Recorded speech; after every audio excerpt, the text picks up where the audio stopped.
বলল ফাইন্নাহু মুলাকিকুম, হুজুর আপনি বলে দেন মরণ তাদের সাথে মোলাকাত করবে, আজরাইল মোলাকাত করবে, মরণ মোলাকাত করবে, মরণ থেকে পালানোর কোনো রাস্তা নাই, কোনো রাস্তা নাই, মরণ থেকে পালানোর কোনো রাস্তা নাই, কোনো রাস্তা নাই, কোনো রাস্তা নাই। সুম্মা তুরাদ্দুনা ইলা আলিমিল গায়বি ওয়াশ শাহাদাত। কোরআন বলতেছে সুম্মা তুরাদ্দুন, অতঃপর এমন একজন মালিকের কাছে তুমি ফিরে যাবা যেই মালিক আল্লাহ। আল্লাহ তোমার গায়েব, তোমার ওপেন, তোমার গোপন সব আল্লাহ জানে, আল্লাহ জানে, আল্লাহ জানে, আল্লাহ জানে। জিন্দেগি তোর যাইরে ফাঁকি দিয়া রে সোনার জিন্দেগি তো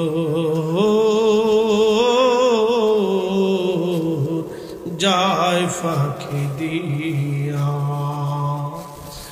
ও আদমরি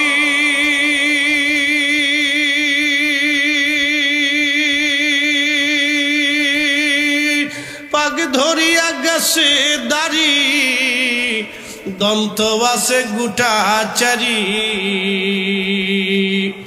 সমন জারি গিয়াছে করিয়ারে সোনার জিন্দেগি তো যায় ফাঁকি দিয়া।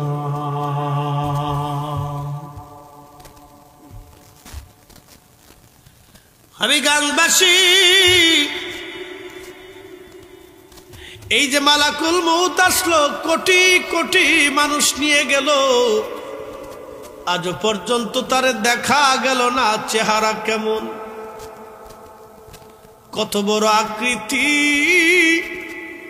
কত বিরাট, হাত পা কেমন, কিভাবে রুহটা নিয়ে যায়, কোন রাস্তা দিয়ে যায়, কোন পথ দিয়ে বের হয়ে পালায়, আজও পর্যন্ত দেখা গেল না। মার কোল থেকে সন্তান নিয়ে গেল, সন্তানের কাঁধ থেকে মারে নিয়ে গেল, ডাক্তারের সামনে থেকে রুগীরে নিয়ে গেল, আহা মানুষের সামনে থেকে মানুষ নিয়ে চলে গেল, আজও পর্যন্ত দেখা গেল না। নাস্তিকরে বলবে না, ও নাস্তিক, মানুষ যারে নিয়ে গেল তারও দেখা গেল না, যে নিয়ে গেল তারও দেখা গেল না, কোথায় নিয়ে গেল তাও দেখা গেল না। তাহলে বলো, যে স্রষ্টাই মউত সৃষ্টি করলো, যেই স্রষ্টাই ফেরেশতা বানাইলো, যেই রব এই জীবন বানাইলো, সেই রবকে তুমি কি করে দেখতে চাও? তাকে দেখা যায় না, ধরা যায় না, ছোঁয়া যায় না, কিন্তু আমার মালিকের কুদরত দেখা যায়। কথা কোন ঠিক না বেঠে?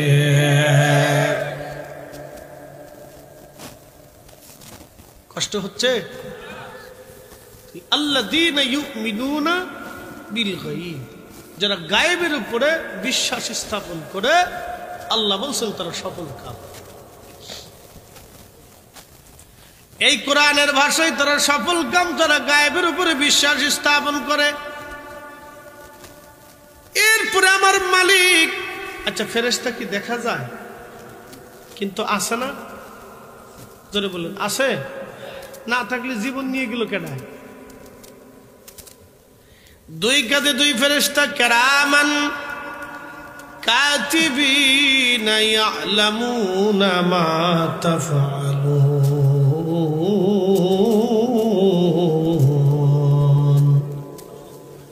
আল্লাহর কোরআন বলতেছে, বান্দা তুমি শুনো, তোমার দুই কাঁধে দুইজন কিরামান কাতিবিন, তোমরা কি করো না করো তারা সব জানে।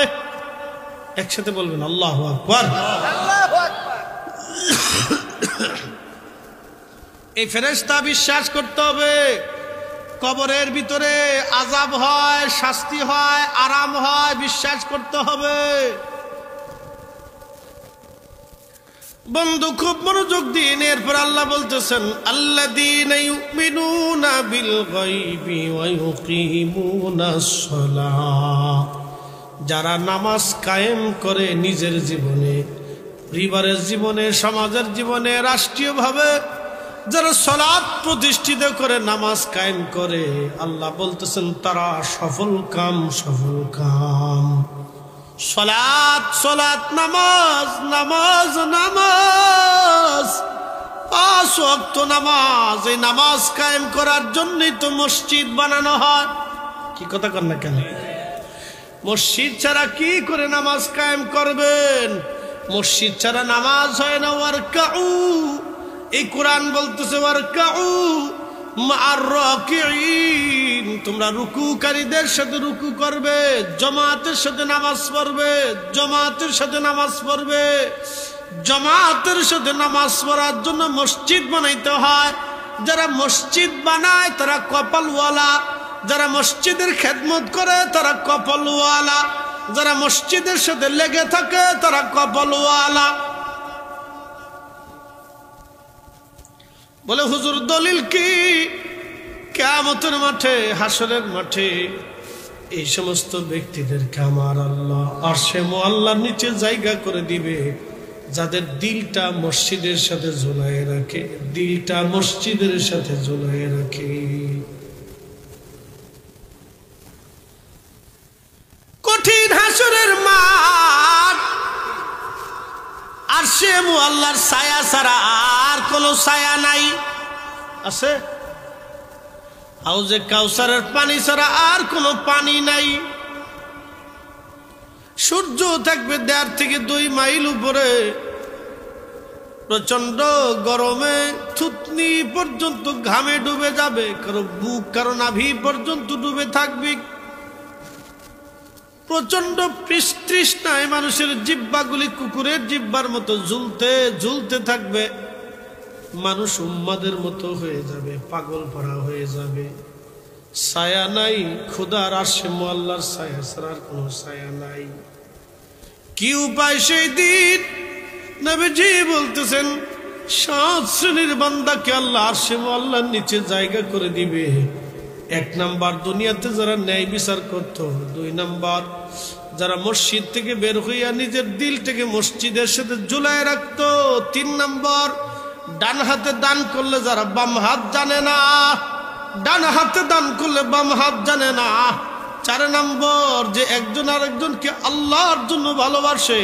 5 নম্বর ওই যুবক যে কোনো নারী থেকে জেনার জন্য আহ্বান করেছে, আর সেই যুবক জেনা না করিয়া আল্লাহর ভয়ে নিজেকে উঠাই নিয়ে নিবৃত হয়েছে। এই বান্দাদেরকে আমার আল্লাহ পাক কিয়ামতের ময়দানে আরশে মুআল্লার নিচে জায়গা করে দিবে। একবার জোরে বলা যাবে কি সুবহানাল্লাহ? কষ্ট হচ্ছে? মুসল্লিরা ঠিক আছে? বড় বড় মুসল্লি আপনাদের এলাকার দিক একটা দিক বলা, বাচ্চারা মাহফিলে বসে, ওরা মাহফিল শুনে, যুবকরা মাহফিল শুনে। এটা একটা দিক কি জানেন? সব যুবকরা শোনে না। আপনি এখানে যদি নর্তকী আনেন শায়েস্তাগঞ্জ মোড়ে, গাড়ি চলতে পারবো মনে করছেন? কে খালি কুত্তা আইব না কি কর?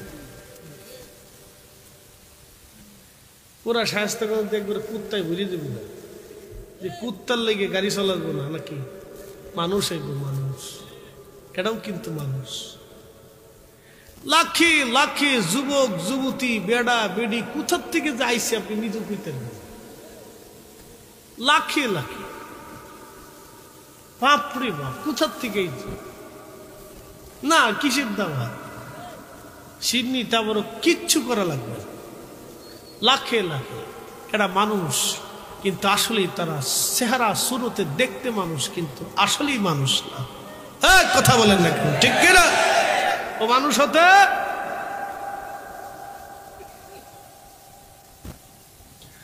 আমি নবী না মানিলাম, কি যে ভুল করিলাম। আমি নবী না মানিলাম, কি যে ভুল করিলাম, ভস্মে ঢালিলাম ঘি। মানুষ হইয়া ভবেতে আসিয়া মানুষের করিলাম কি। এ হবিগঞ্জবাসী আদ্য পাশার মুসলমান, মাইকের আওয়াজ বহু দূরে যায়। মহিলারা কি আওয়াজ শুনতেছে? মহিলারা আছে না মরে গেছে? এই যে যদি গান হয় দেখবেন যে কত বেড়ি ইস চটপটি নাম দিয়েছে বিসমিল্লাহ চটপটি হাউস, নাম দিয়ে হাসতে হাসতে পারছে। ফুচকা হাউস, ব্যবসা খুব চেতা, বিরাট চেতাছে। মেয়েটাকে দে খাইয়ে পরে শেষে ফার্মেসিতে এসে কয়, ভাইজান এক পাতা সার্জেল দে। কি কথা কন না কে? খাওয়ার সময় মনে রেখে সার্জেল দে। কি পাগল চিন্তা করে। আল্লাহর কোরআন বলল, আল্লাযীনা ইউমিনুনা বিল গায়বি ওয়া ইউকিমুনাস সালাতা ওয়া মিম্মা রাযাকনাহুম ইউনফিকুন।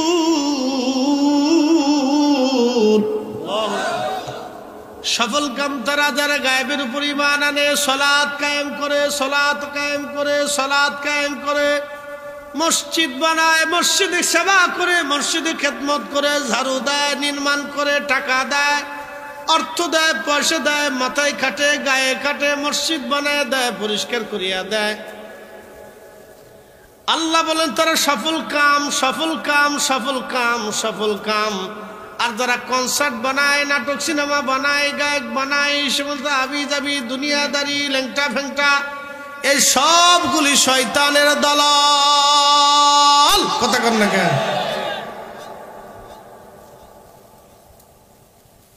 বাবাজি খুব মনোযোগ দিয়ে শুনিয়া যান। এরপরে আমার আল্লাহ বলতেছেন, মিম্মা রাযাকনাহুম ইউনফিকুন। আল্লাহর পথে যারা দান করে, আল্লাহর পথে যারা দান করে, আল্লাহর পথে যারা দান করে,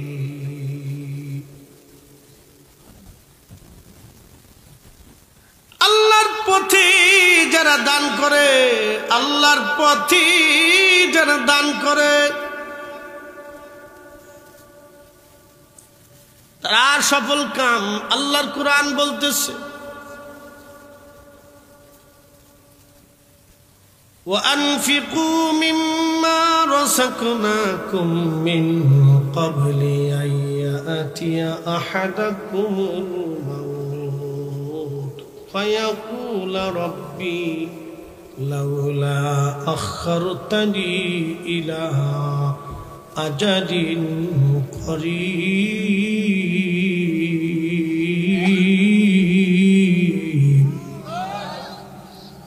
ও বান্দা, তোমার রিজিক থেকে তোমার মরণ আসার আগে তুমি দান করো, মৃত্যু আসার আগে দান করো, মরণ আসার আগে দাও।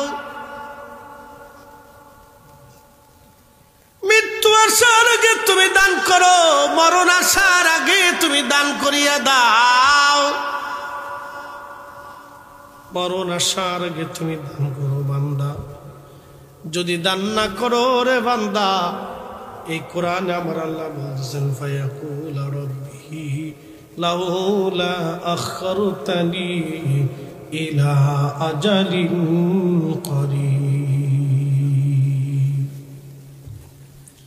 সেই দিনে যারা দান করবে না, দুনিয়ার সম্পদকে পুঞ্জীভূত করে যারা রেখে চলে যাবে, এই সম্পদগুলি কিয়ামতের ময়দানে সর্ব আকৃতি বানাবে আল্লাহ। খুবই বিষধর হবে।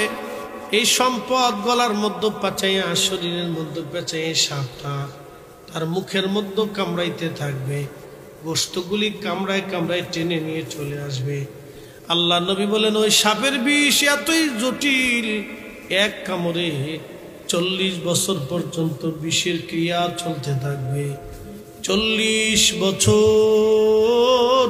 চিৎকার মেরে বলেন তো আল্লাহু আকবার। কত বছর?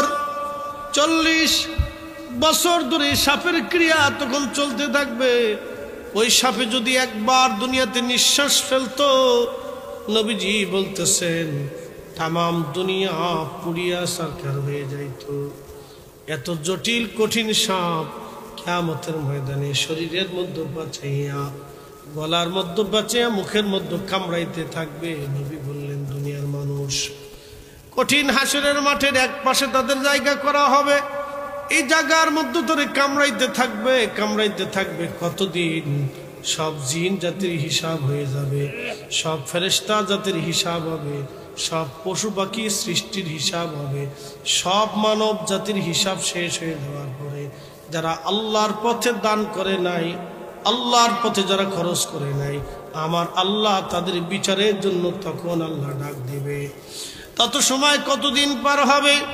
এই কোরআন বলতেছে তারুজুল মালাইকাতু ওয়ার রূহু ইলাইহি ফি ইয়াউমিন কানা মিকদারুহু 50 আলফা সানা।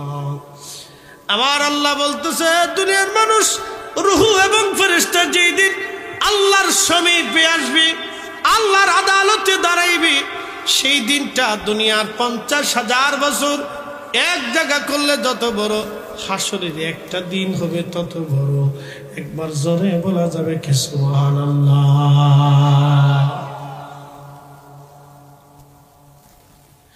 দুনিয়ার 50,000 বছর এক জায়গা করলে যত বড়, হাসরের একটা দিন হবে তত বড়। সেই দিনের কত হাজার বছর, কত লক্ষ বছর পার হবে আমরা জানি না, জানি না, জানি না, জানি না। তত বছর পর্যন্ত সাপে ধরে কামড়াইতে থাকবে।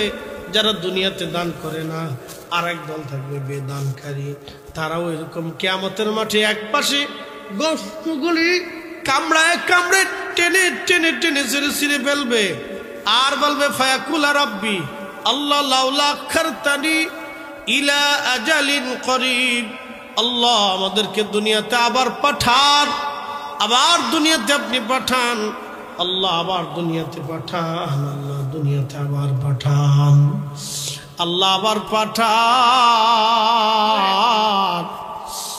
আল্লাহ দুনিয়াতে পাঠান। ফাসাদদাকা বেশি বেশি করে তোমার রাস্তায় দান করবো আল্লাহ। ওয়া কুম মিনাস সালিহিন, আল্লাহ দুনিয়ার ভিতরে যে দান করব, শুধু দানই করব না, সালিহিনদের অন্তর্ভুক্ত হয়ে যাব আল্লাহ। আল্লাহ ডাক দিবে ওয়ালা ইউআখিরাল্লাহু নাফসান ইযা জাআ আজালুহা,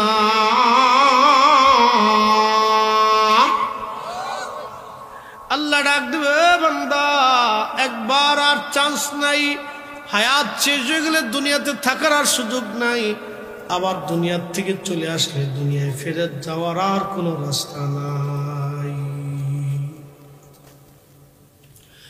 আমার সারো আল্লাহর জিকির করো, পাইলেও পাইতে পারো খুদারি।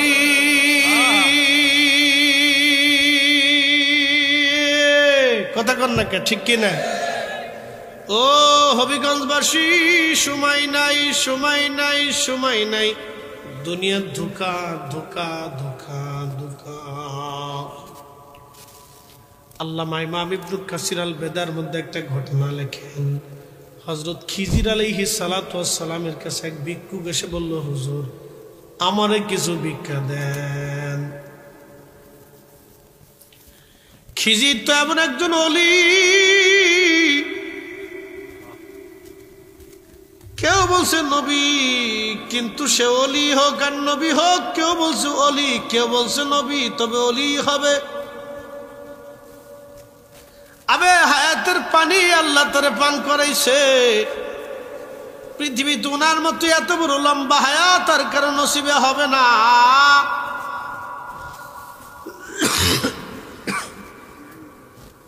একটু চা খাইছে বাবা, ও দিছে না চাও ঠান্ডা হয়ে গেছে কুয়াজের ধাক্কায়।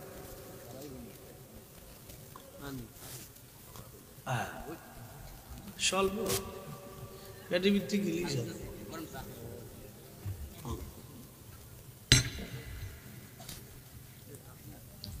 শোনেন, চিনি ছাড়া চা খাবেন, লবণ ছাড়া চিনি ছাড়া, এটা একটা দারুণ ওষুধ।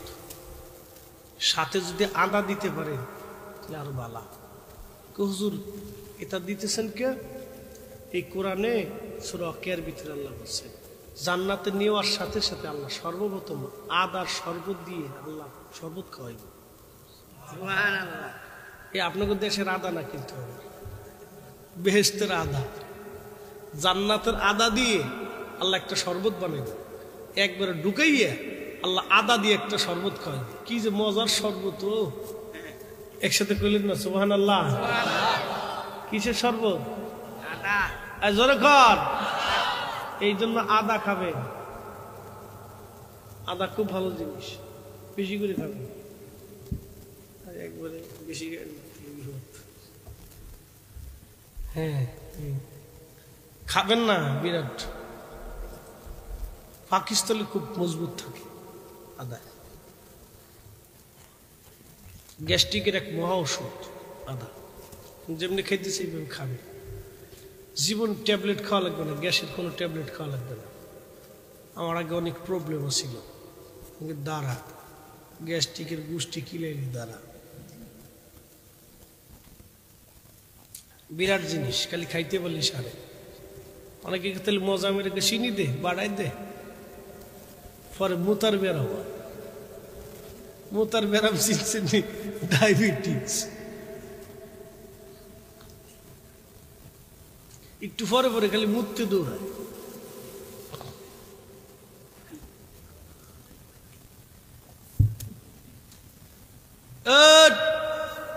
উড়েন একসাথে ধরে করেন আল্লাহু আকবার। হয় না গলা কাশি খুশি দিয়ে সারা তো আসছেন একসাথে নারে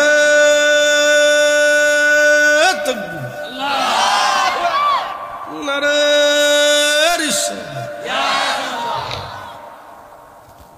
বেহেশতের ভিতরে ঢুকিয়ে আল্লাহ আদা দিয়ে খাওয়াই। এরপরে আল্লাহ একটা বিছানা দিল, দারুণ বিছানা, 70 গজ বিছানার ভিতরে একবারে সে বিশ্রাটা দেবে। যে বডিটাও খুব সুন্দর একটা বডি আল্লাহ দিবে। একটা ঘুম যাইব, এক ঘুমে 70 বছর পার হইব। কারণ এই যে হাসরের মাঠ টাট দিয়ে ফুলসিরাত দিয়ে দৌড়াদৌড়ি করছে না, ক্লান্ত। হ্যাঁ, ঘুমে তো উঠতে দেখবো মাথার পাশে এক বেডি গাড়াই গেছে। সুবহানাল্লাহ কইলেন না কেন? বাড়িওয়ালা কি চেতাইব? বেডি তার মাথারে হাতাবে, চুল হাতাবে,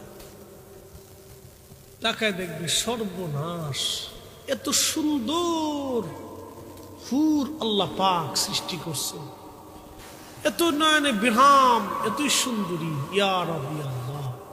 রাসূল করিম বলছেন তারা যদি একটু থুতু পৃথিবীতে পাঠাইতো, সারা পৃথিবী সুগন্ধে ভরিয়া যেত। রামরার দেশের বেডির মুহিতে গন্ধ গায়ে, বেডির পিছে পিছে বলা আমার দৌড়া। হ্যাঁ ঠিক আসতে করলে উজু করে না, নামাজ পড়ে না, মুইতে ঠিক মতো পানি খায় না, বিশেষ করে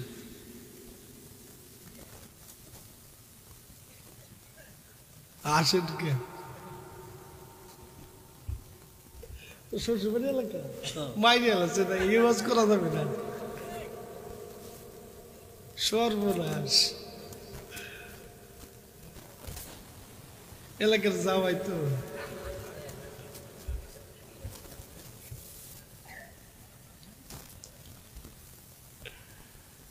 যুবক ভাইরা শুনে যাও, আল্লাহ জান্নাতীদের জন্য এটা বানাইছে। রমজান মাস আসলে হুরেরা কয়, আল্লাহ আমাদের স্বামীরা কই, যারা জান্নাতে আসবে এরা কো, রোজা রাখছে,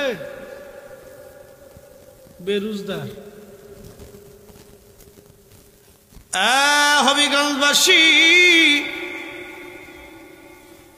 এত সুন্দর জান্নাতের হুর,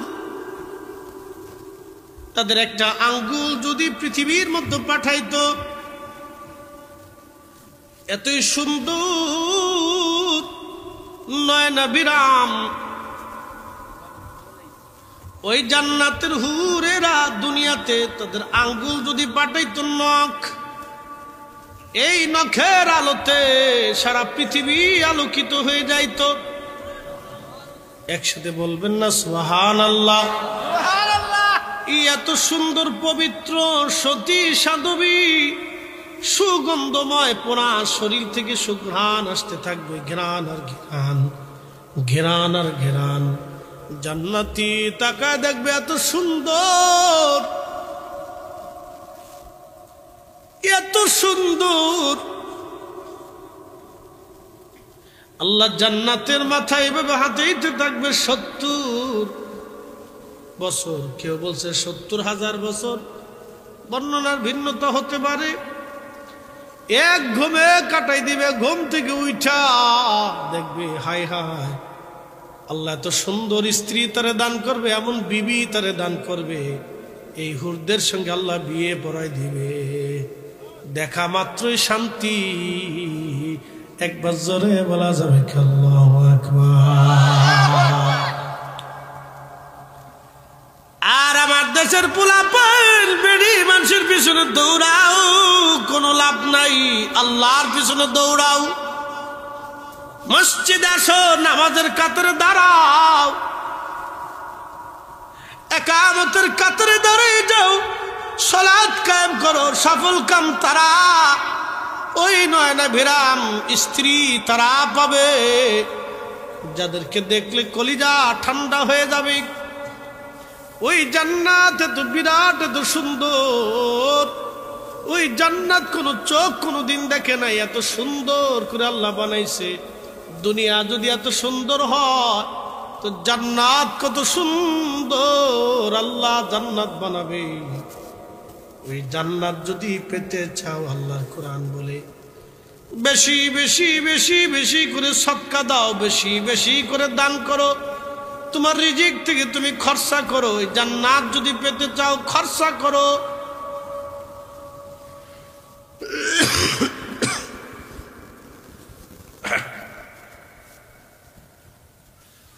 ওই জান্নাত যদি পেতে চাও তুমি খরচা করো, আল্লাহর পথে দান করো,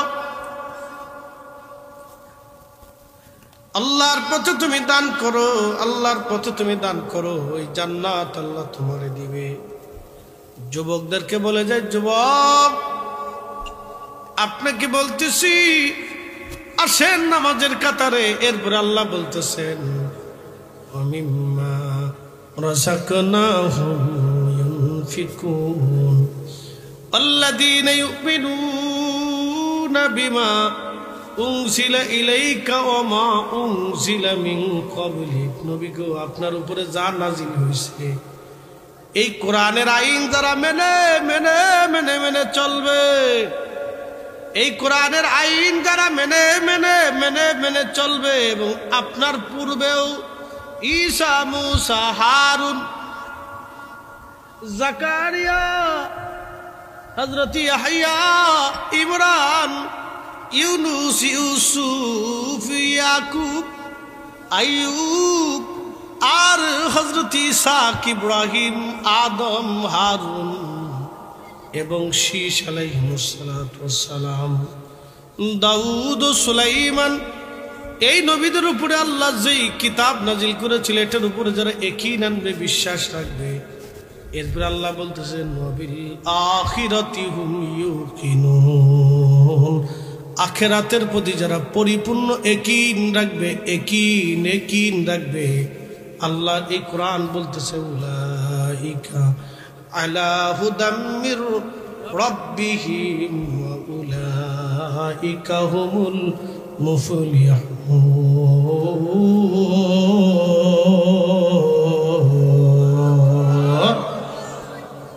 একসাথে জোরে বলেন আল্লাহু আকবার। তারা আল্লাহর হেদায়েতের পথে থাকবে, এই আল্লাহ রাবের হেদায়েতের পথে থাকবে। উলাইকা হুমুল মুফলিহুন, তারাই সফল কাম হবে, এরাই সফল কাম, এরাই সফল কাম, এরা সফল কাম হবে। এই জন্য আপনারা খেয়াল করবেন,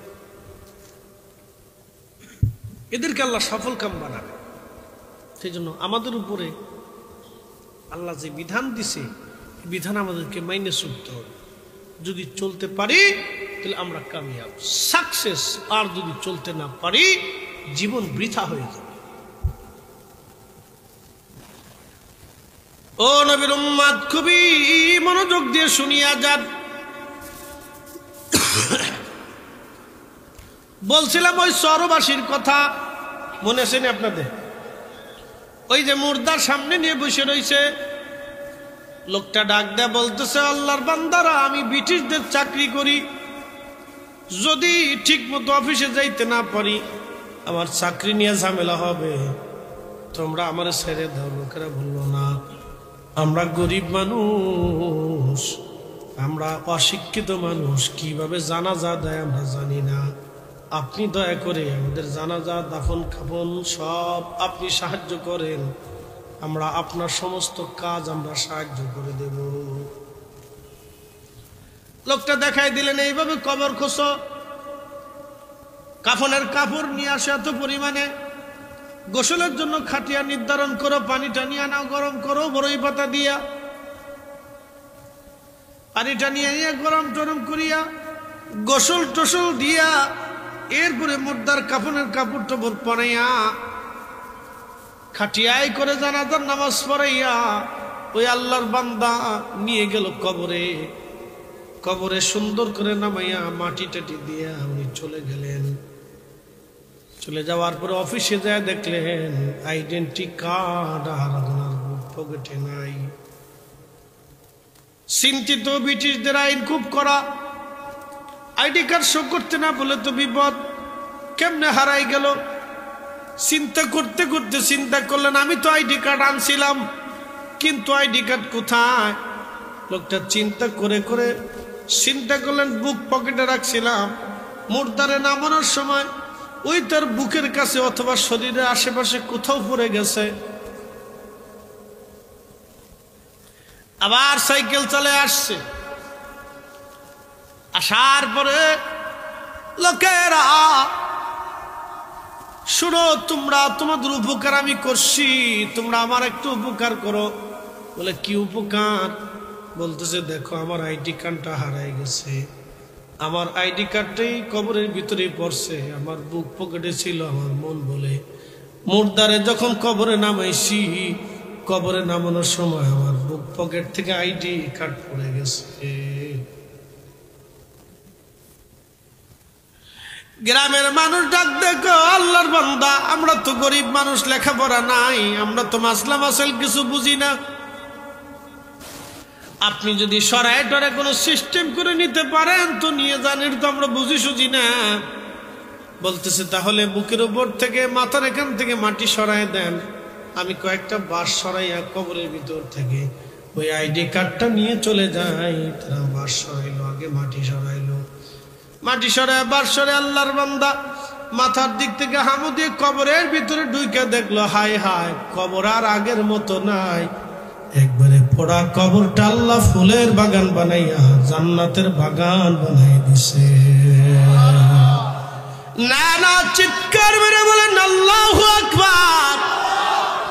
ফাদখুলি ফি ইবাদি ওয়াদখুলি জান্নাতি জান্নাতি জান্নাতি জান্নাতি।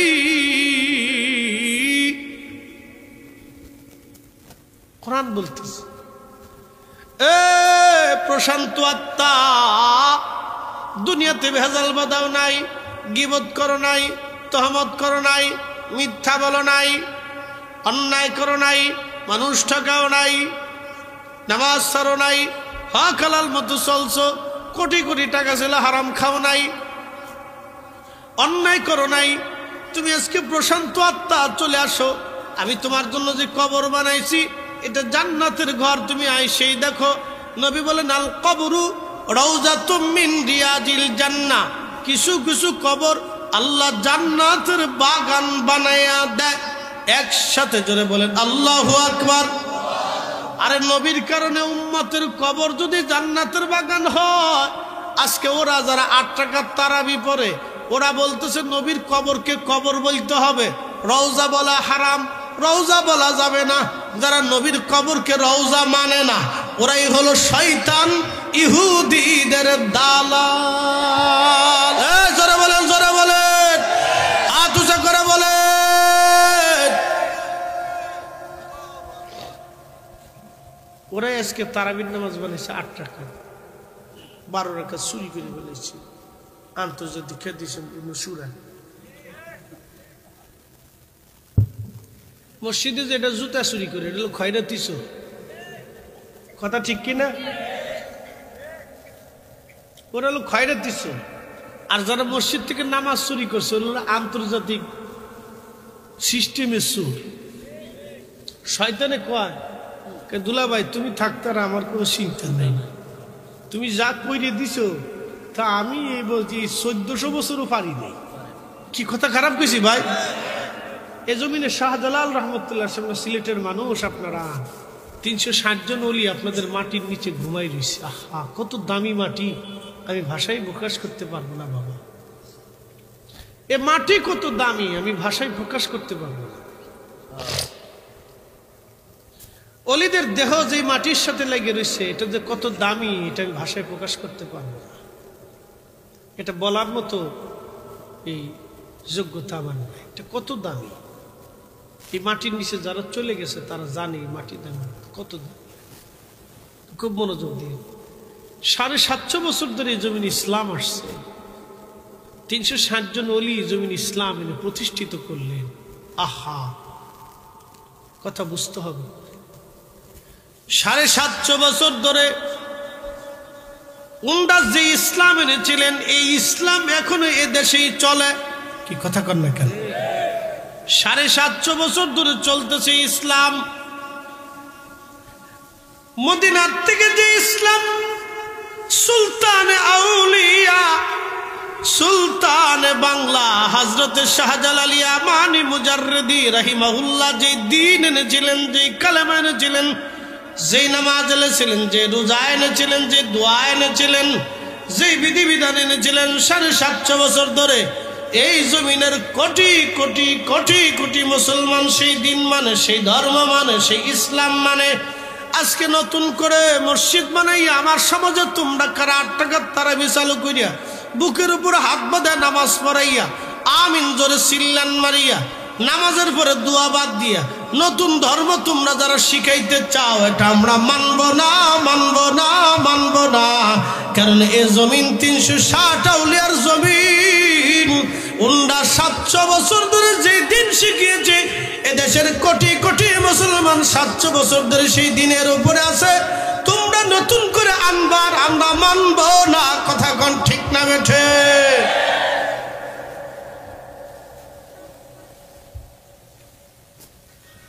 এই জন্য দেশে সিটার বাটপারের কোনো অভাব নাই, বহু কোয়ালিটি সিটার বেরিয়েছে। তো খুব সাবধান থাকতে হবে, কিন্তু খুব সাবধানে থাকতে হবে। বিরাট বিপদ, অনেক বড় সর্বনাশ হয়ে যাবে। হবিগঞ্জের মুসলমান খুবই মনোযোগ দিয়ে শুনিয়া যান। আল্লাহু আকবার। আল্লাহর বান্দার কবর জান্নাতের বাগান হয়ে গেল, জান্নাতের ঘেরান আসতে লাগলো।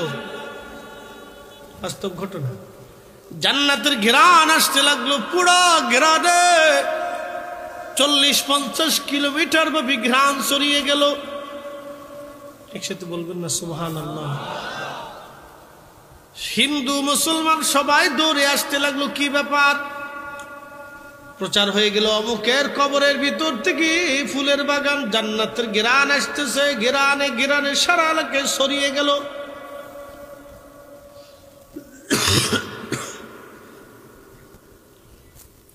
সারাদিন ভর মানুষ আসতেছে, লাখে লাখে মানুষ ভরে গেল, মুসলমানও আসে।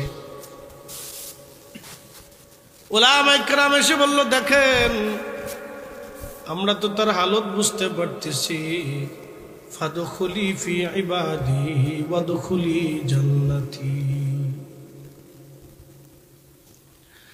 আমরা তো তার হালত বুঝতেছি,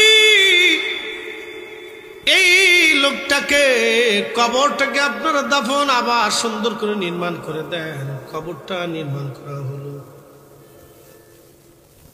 কবরটা নির্মাণ করার পরে, এই কবর যখন নির্মাণ করা হলো, কবর নির্মাণ করার পরে লোকেরা, উলামায়ে কেরাম বলল, তার আপন কে আছে?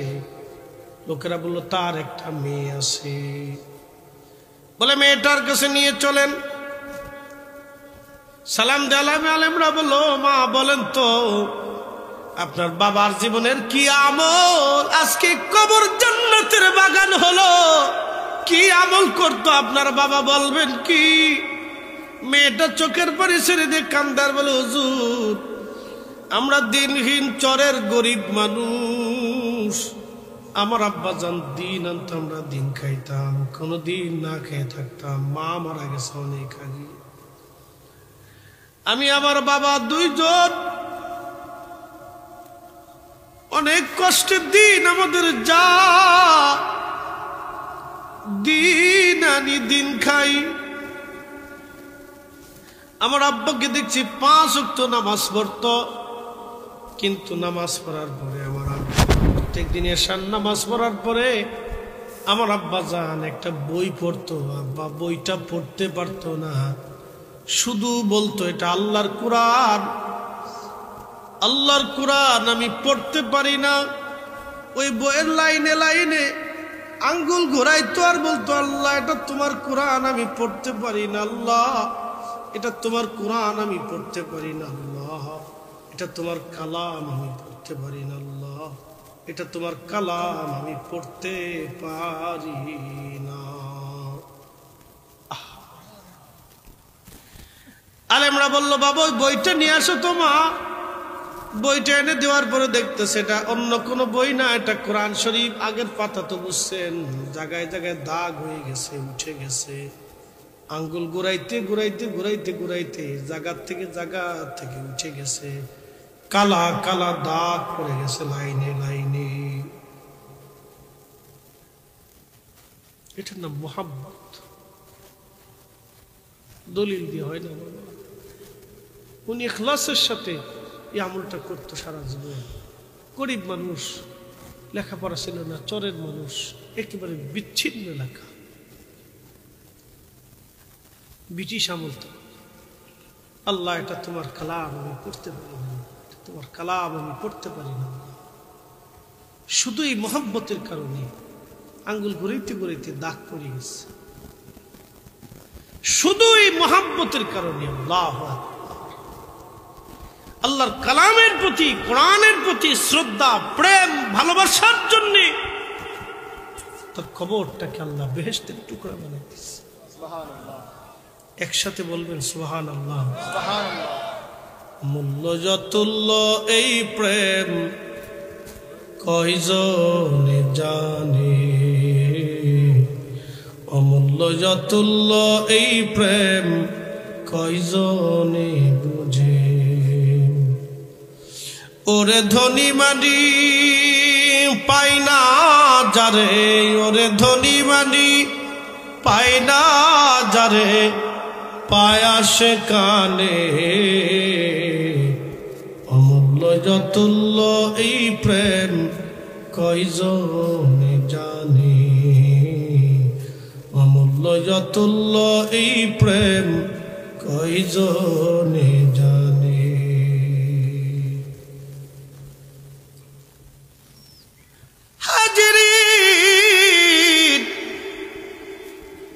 এটার নাম ভালোবাসা। মুহাব্বতের কারণে আমার মালিক, আমার আল্লাহ তার জীবনের সব ভুলগুলিকে মাফ করে দিলেন। আল্লাহর দয়া লাগলো, মায়া লাগলো। আমার বান্দা কোরআন পড়তে পারে না, কিন্তু কোরআনের উপর আঙ্গুল ঘুরাইছে। যাও যাও, তার কবরটাকে জান্নাতের বাগান বানাও। ইয়া আইয়াতুহান নাফসুল মুতমাইন্না তুরজিই ইলা রাব্বিকি রাদিয়াতাম মারদিয়া। হে প্রশান্ত আত্মা, তুমি আমারে খুশি করছো, তুমি আসো আমি আল্লাহর জান্নাতে। হবিগঞ্জবাসী আর কথা বাড়াবো না, কথা ভালো করে শুনে যাবেন। এই জন্য বলতেছি, নামাজ সালাতের জন্য মসজিদ। কিয়ামতের ময়দানে মানুষগুলি গোশত কামড়ায় কামড়ায় টেনে টেনে ছিঁড়ে ফেলবে। আহা বিভৎস, যেখানে মুখ পাবে এখান থেকে কামড়ায় টেনে ছিঁড়ে ফেলবে, আবার কামড়ায় আবার গোশত হবে, আবার ছিঁড়ে ফেলবে, আবার গোশত হবে, ছিঁড়ে ফেলবে। যেখানে সে মুখ পাবে এখান থেকে নিজের দাঁত দিয়ে কামড়ায় কামড়ায় গোশত চামড়া ছিঁড়ে ছিঁড়ে ফেলবে। গোশত কামড়ায় টেনে টেনে ছিঁড়ে ছিঁড়ে ফেলবে। আর বলো ফায়াকুলা রব্বি লাউলা আখারতানি ইলা আজালিন করিব। আল্লাহ আমাদেরকে আবার দুনিয়াতে একটু অবকাশ দেন, আবার একটু সুযোগ দেন, আবার দুনিয়াতে পাঠান আল্লাহ। বেশি বেশি করে দান করুন। আল্লাহ বলবো ওয়ান টাইম, আর সুযোগ নাই। কোটি কোটি বছর সেই দিন এইভাবে কামড়া কামড়ি চলতে থাকবে। তো দুনিয়ার এই সামান্য সময়ের অর্থের কার্পণ্য না করি বাবারে। আমরা দুনিয়ার থেকে সবাই কবরে চলে যাব, আল্লাহর ঘর থাকবে, নামাজ হবে, দোয়া চলতে থাকবে। সম্পদ নিয়ে কারোই যাওয়ার কোনো সুযোগ নেই, কি শ্রোতা কি বক্তা কারোই কোনো সুযোগ নেই। আমাদের এই অর্থবিত্ত আমরা কেউ নিয়ে যেতে পারবো না, আমাদের কোনো সুযোগ নেই। আল্লাহর ঘরটা দাঁড়ায় থাকবে। এই মাদ্রাসা থেকে ছেলেরা কোরআন শরীফ পড়বে, বাবা এই কোরআন ওরা তেলাওয়াত করবে। কিয়ামতের ময়দানে এই কোরআন শরীফ আল্লাহর সামনে মিষ্টি মিষ্টি ঝগড়া করে বলবো, রব ওদেরকে বেহেশত না দিলে আমি যাইতেই দিব না, জান্নাত দিতেই হবে, দিতেই হবে, দেও না আল্লাহ জান্নাত। আল্লাহ বলবো কোরআন রে যা, আমি আল্লাহ ওয়াদা করছি তোমার মোহাব্বতকে যারা মোহাব্বত করছে আমি আল্লাহ তাদেরকে জান্নাত দিয়ে দিলাম। একসাথে বলবেন না আল্লাহু আকবার। এই মাদ্রাসাটাও দামি বাবা, মসজিদটাও দামি, অনেক দামি। দম ফুরাইলে আর সুযোগ নেই বাবা। ছেলে মেয়ে স্ত্রী পুত্র পরিজন কেউ পাশে থাকবে না, কেউ না। আপনি অসুস্থ হন, প্যারালাইসিস রোগে পড়ে যান, কেউ আসবে না। আপনি একটু প্যারালাইসিস পরে ঘরের ভিতরে বাথরুম পায়খানা সারেন না একটু, তখন দেখবেন যে সবাই পর হয়ে গেছে। বন্ধু বান্ধব আত্মীয় স্বজন যাদের পিছনে হাজার হাজার টাকা এক বৈশা কি খাবি খা খা খা খা, হোটেলের ভিতরে ঢুকাই দিয়ে 5,000 টাকা খরচা করছেন, কিন্তু ইমাম সাহেবের বেতন মাসে 500 টাকা দেন না। কি কথা কর না কেন? বিড়ির দাম কত? কেউ উঠবেন না, তাবারক নিয়ে আসেন, দরকার নেই, রাত বিড়ি সিলে হলে। একটা বিড়ির দাম কত?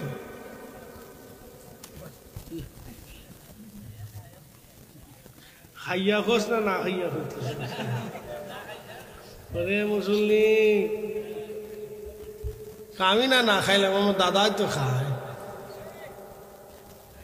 আচ্ছা যান, 5 টাকা না? একজনের কয়টা বিড়ি লাগে প্রত্যেক দিন?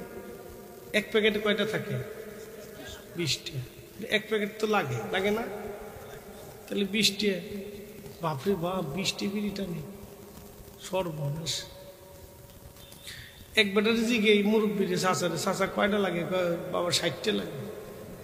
বাপরে বাপ, আপনি জিন না মানুষ, যাই কোন টানতেই হবে। টানেন, টাইনে যদি বেহেশত পান তো চেষ্টা করে দেখে দেখি কি পরিমাণে বিড়ি খায়। বিড়ির এমন গন্ধ, চাদর দিয়ে গন্ধ, যায় নামাজ কি বলে আপনার, গেঞ্জি দিয়ে গন্ধ, লুঙ্গি দিয়ে গন্ধ, দাড়ি দিয়ে গন্ধ, মাথা দিয়ে গন্ধ, শরীর দিয়ে গন্ধ, বাপরে গন্ধ আর গন্ধ। হেতার বউ হেতার লগে ঘুমায় কেমন? থাকতে দেয়নি কাছে না, ফিডা উড্ডা হেত জর্দা খায়। বাপরে বাপ, মাইনে মিলছে রে। খাইয়ে খেয়ে চলতে পারবে। আচ্ছা, একটা বিড়ির দাম 5 টাকা হলে 20টি বিড়ির দাম 100 টাকা। তো প্রত্যেক দিন যদি বিড়ির পিছনে 100 টাকা খরচা করতো, মাসে কতগুলো? 3000 টাকা। এই লোকেরা বলেন যে বাবা, এই মসজিদের প্রত্যেক মাসের খরচা বাবদ তুমি 500 টাকা দাও। দেয় না, ক্যাশিয়ারের জুতা শেষ হয়ে যায়, এর পিছনে টাকা করতে ভাই দিলেন না দেবানি, দিলেন না দেবানি, দিলেন না দেবানি। এর লেগে আমাদের দেশের ইমাম সাহেবের বেতন 5000 টাকা। কি কথা কর না কেন? 5000 টাকা দিয়ে একজন ইমামের সংসার কেমনে চলে? বেটা ডাকাতি করে না, কপাল ভালো আপনাদের। 5000 টাকা যদি মাসে বেতন হয়, তার দিনে কয় টাকা হয় কোন বলেন আপনারা? 175 টাকা নাকি? 175 টাকা কামাই করলে তার স্ত্রী আছে, তার বাচ্চাটা আছে, তার স্ত্রী তো বিবিটা তো স্বামীর কাছে কিছু আশা করে।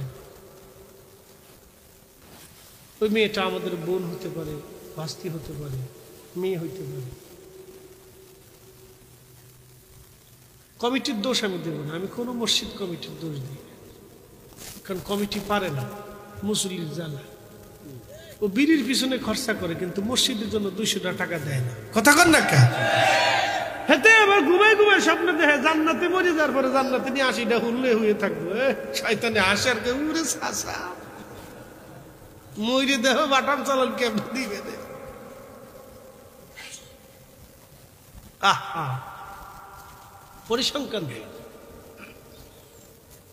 তাই জন্য এগুলি করবেন না আব্বা। মসজিদের ইমাম সাহেবের জন্য, খোদার ঘরের জন্য 200 টাকা বরাদ্দ করতে পারবেন না, করবেন একটু।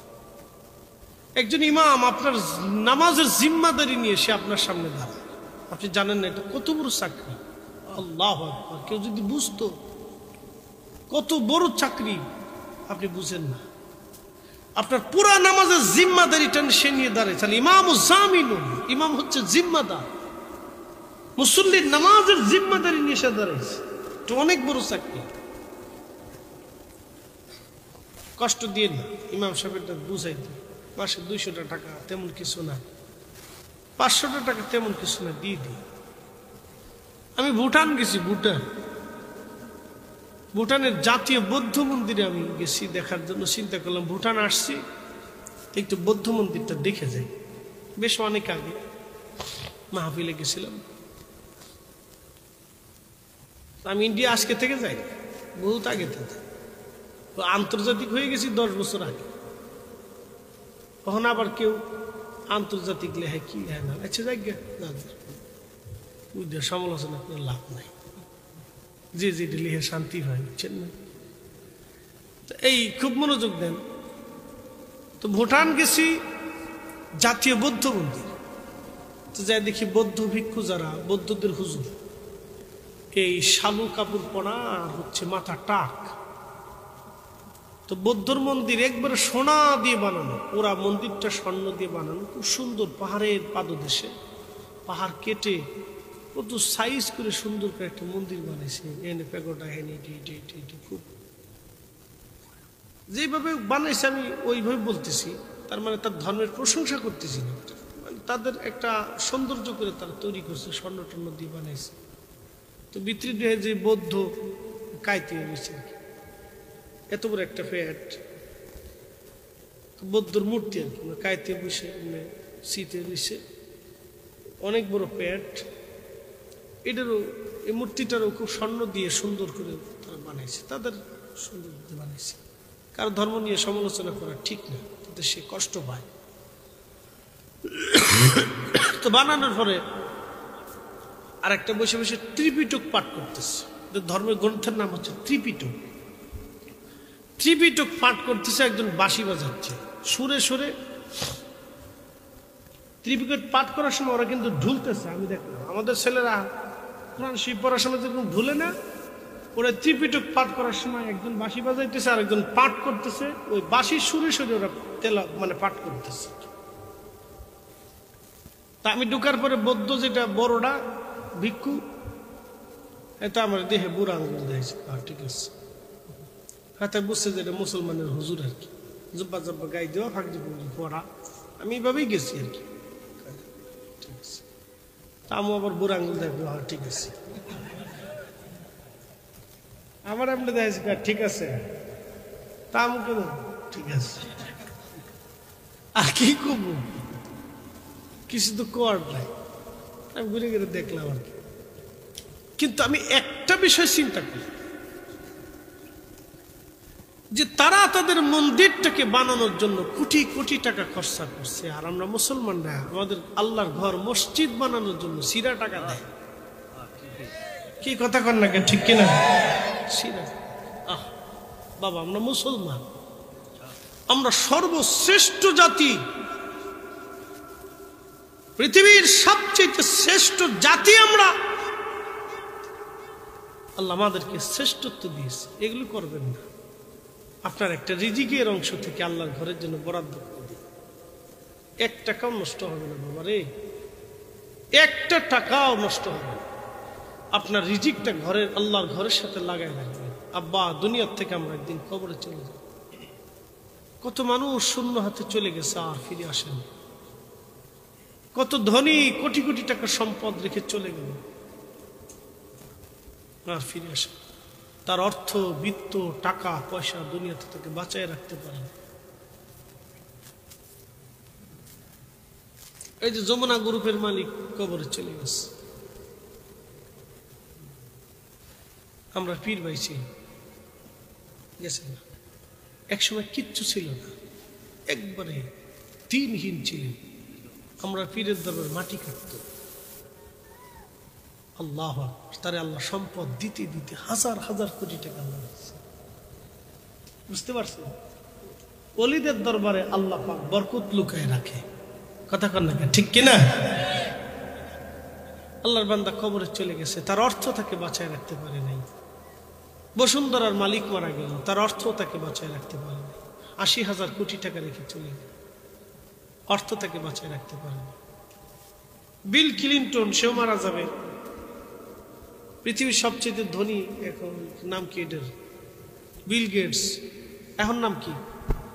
হ্যাঁ, বুকমার্কস, কিলন marks, Elon marks.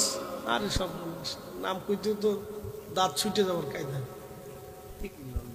Elon marks সব হাজার হাজার